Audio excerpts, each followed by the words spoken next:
ডিঙ্কা, আমার মনে হয় এত লোক একটা গাড়িতে আটবে না, মনে হয় না আটবে না, বুঝলি তো।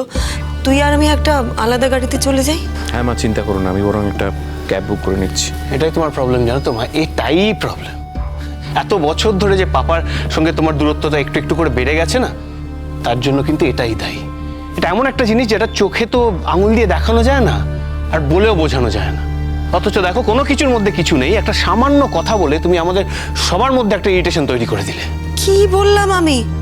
কি এমন বললাম যাতে তোরা একেবারে ইরিটেটেড হয়ে গেলি? সেটা যদি বুঝতে তাহলে তো হয়েই যেত। যাবো, আমি কোনো বিষয়ে কোনো কথা বলতে চাইছি না, কারণ আমি জানি আমি একটা কথা বললেই সবাই রে রে করে তেড়ে আসবে। আশ্চর্য, আমি কিন্তু ইরিটেট হওয়ার মতন কোনো কথা বলিনি, তাও তোরা আমার কথা ইরিটেট হচ্ছিস।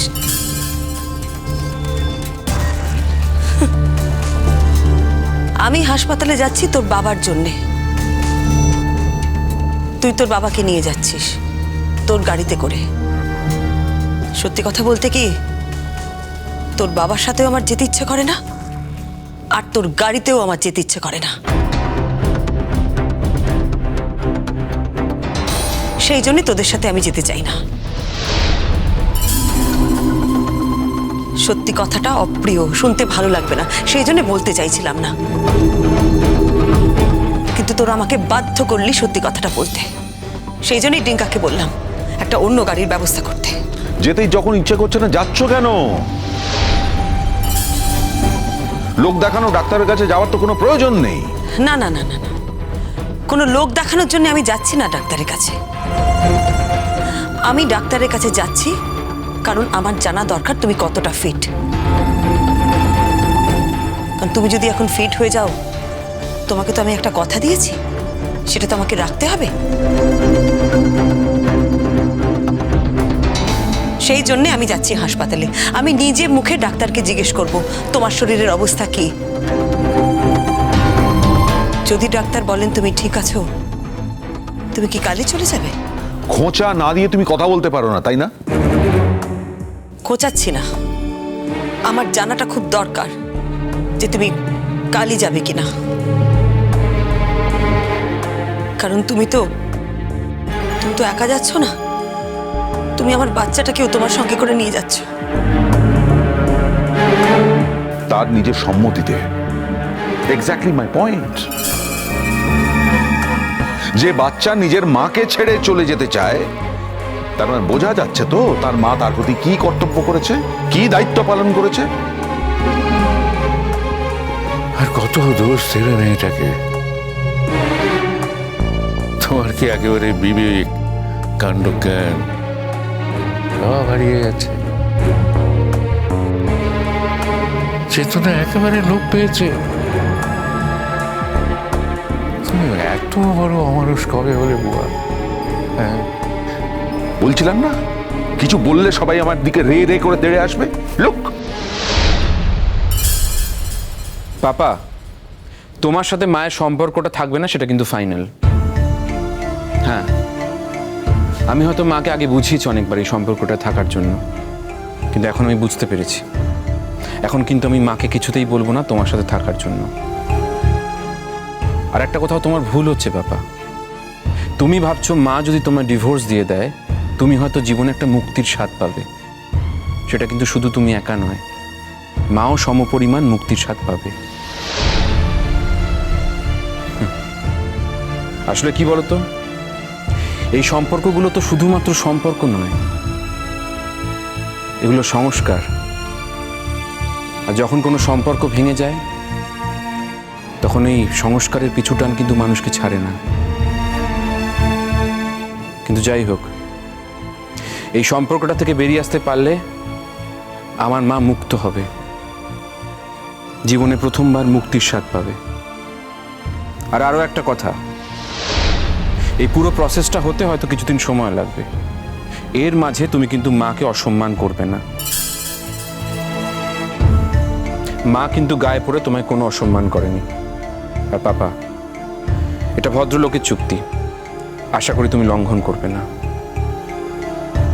ডিঙ্কা, জানিস তো, অবশ্য তোকেই বা কি বলবো, লেম্যান তো। কিন্তু লেম্যান হয়েও একটা কথা তো বুঝতে পারছিস যে পাপার উপরে কোনো রকম মানসিক চাপ এখন দেয়া যাবে না। পাপার কথাই বলা উচিত নয়, পাপার কোনো রকমের উত্তেজনা এখন শরীরের পক্ষে ক্ষতিকারক, তাও এরকম করছিস। তাই না?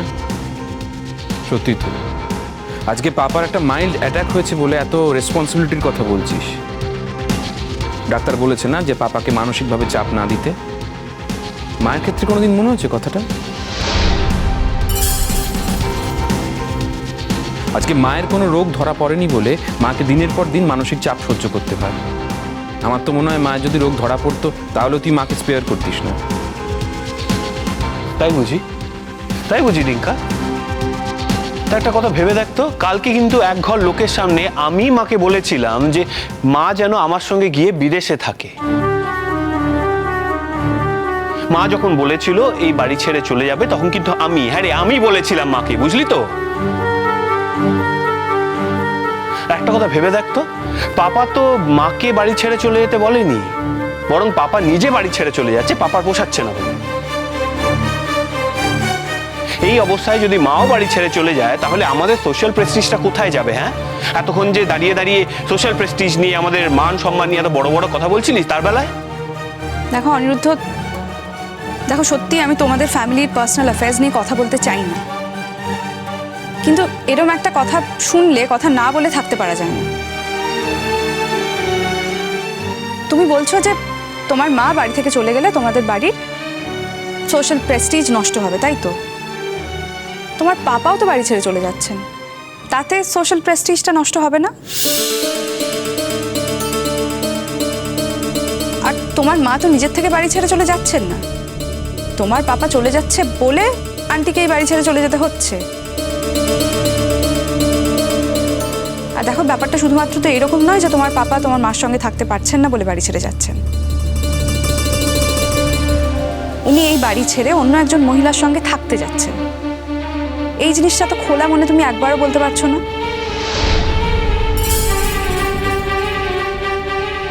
অঙ্কিতা, আমি তোমার কাছ থেকে এই ধরনের কথা এক্সপেক্ট করিনি।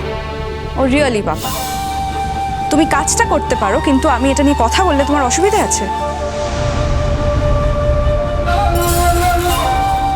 আচ্ছা পাপা, আমাকে সত্যি করে বলো তো, তোমার লজ্জা করছে না?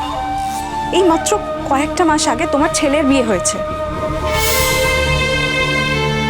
দেখো ব্যাপারটা হচ্ছে এইরকম যে আমরা এইসব ব্যাপারে কিছুই জানতাম না, আমরা পুরোপুরি অন্ধকারে ছিলাম। তোমার যদি এরকম কোনো প্ল্যান থেকেই থাকতো তাহলে তো আগে আমাদের বলতে পারতে, আমাদের ফ্যামিলিকে। এটা তো শুধুমাত্র একটা লাভ ম্যারেজ নয়, এটা তো একটা নেগোশিয়েটেড ম্যারেজ। এখানে আমাদের দুজনের ফ্যামিলিজ দাঁড়িয়ে আমাদের বিয়ে দিয়েছে, সেখানে তোমারও এই ব্যাপারটা হাইড করে যাওয়াটা উচিত হয়নি। অঙ্কিতা, ঠিকই তো বলছে। তুমি তো কারো কথাই ভাবলে না, না নিজের কথা ভাবলে, না ছেলে মেয়েদের কথা ভাবলে, আমাদের কথা তো ভাবলে না, আর বৌমার কথা ছেড়েই দাও। বাবা, কেন শুধু শুধু আপনার ছেলেকে কথা শোনাচ্ছেন? যার সিদ্ধান্ত নেওয়া সেটা তো নেওয়া হয়েই গেছে। আপনার ছেলে তো একা সিদ্ধান্ত নেয়নি, আমিও সিদ্ধান্ত নিয়েছি। আর আমি যে সিদ্ধান্ত নিয়েছি সেটা থেকে আমি আর কিছুতেই নড়ব না।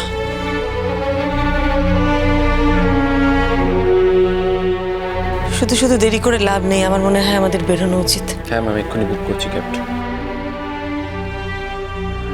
কাম অন টিঙ্কা, আমরা একই জায়গায় যাব, শুধু শুধু দুটো আলাদা গাড়িতে কেন যাবো বলো তো? তুই শুনলে না মা কি বললো? মা দাদা ভাইয়ের সাথে এক গাড়িতে যেতে চায় না, আর পাপার সাথেও যেতে চায় না। আর মায়ের যেটা ইচ্ছে নয় তার বিরুদ্ধে গিয়ে আমি কোনো কাজ করতে পারবো না। তুমি চিন্তা করো না, তোমরা যাও, আমরা একই সময় পৌঁছে যাব।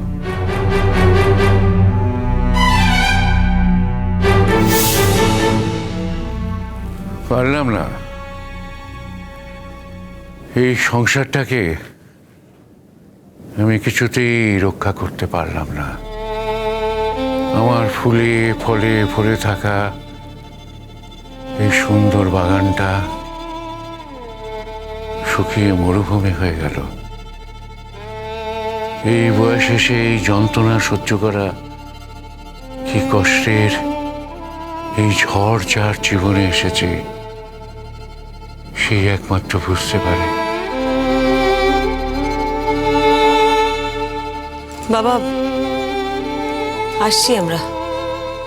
আপনি চিন্তা করবেন না বাবা, সব ঠিক হয়ে যাবে, শুধু সময়ের অপেক্ষা। আসছি। চলো, আসছি দাদু ভাই।